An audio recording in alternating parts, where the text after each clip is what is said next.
What is up, people? Dunna here, and today we're taking a look at the FUJIFILM 16mm F2.8 R WR lens for the X series cameras.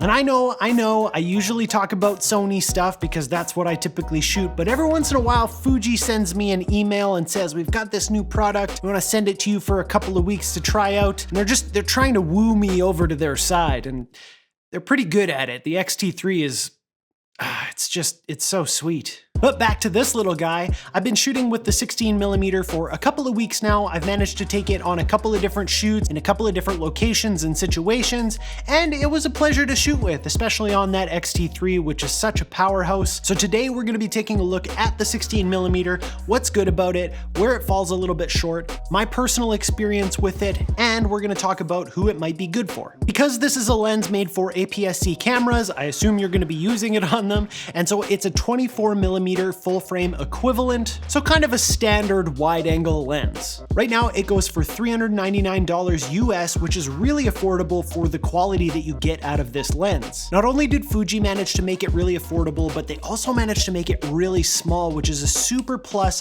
for people who are traveling and want to be kind of inconspicuous when they're taking photos. You don't want to have those big telephoto lenses out all the time. Now, one of my favorite lenses for my Sony systems is the Sigma 16mm f1.4, and it's significantly bigger than this. So if you're someone who doesn't like to carry around big heavy glass all the time, this thing's great. It's tiny and it weighs next to nothing.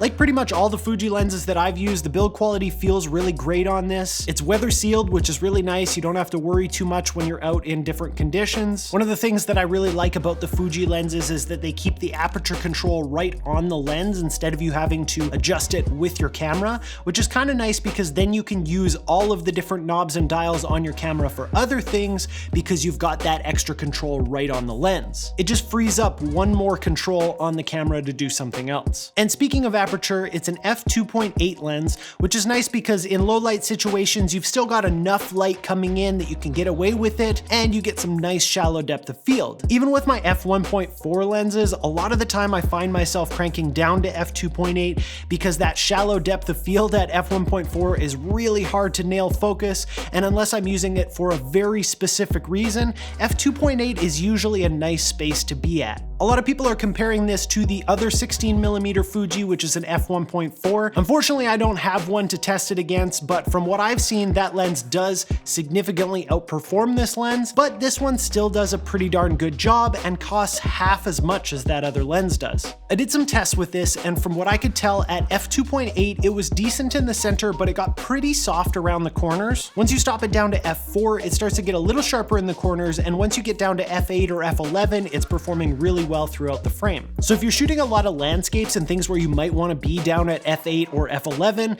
this might be a great choice for you. I did notice a decent amount of vignetting down at f2.8, but that's never really bothered me because I can always fix it really easily in Lightroom. And I was happy to see that there was very little chromatic aberration on this lens. One thing that I was really impressed with this and that I kept doing was taking close-up photos. It's definitely not a macro lens, but I found with an 8cm minimum focusing distance, it was really cool to get in nice and close to things with that wide field of view. The autofocus on this lens on the X-T3 was fantastic, and for video shooters, it was nice and quiet, so you won't have to worry about the sound of the autofocus getting into your microphone. 16mm or 24mm full frame equivalent is a nice wide field of view for vlogging, but there is no stabilization in this lens. So if you're gonna be vlogging with it and you're gonna be holding it out at the end of your arm, it might get a little bit shaky. I tried to do some handheld shots thinking I could try and balance it out while I was walking and that kind of thing, and it didn't work out too well in my opinion.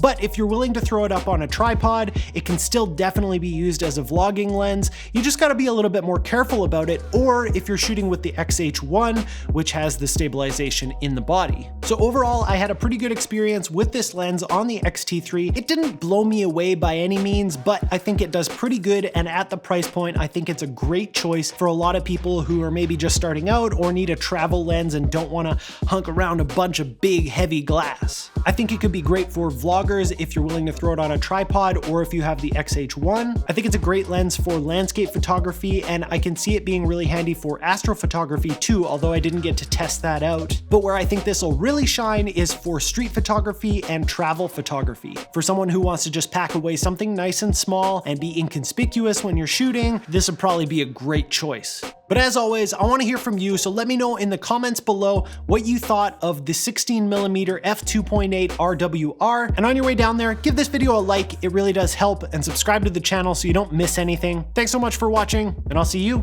next time.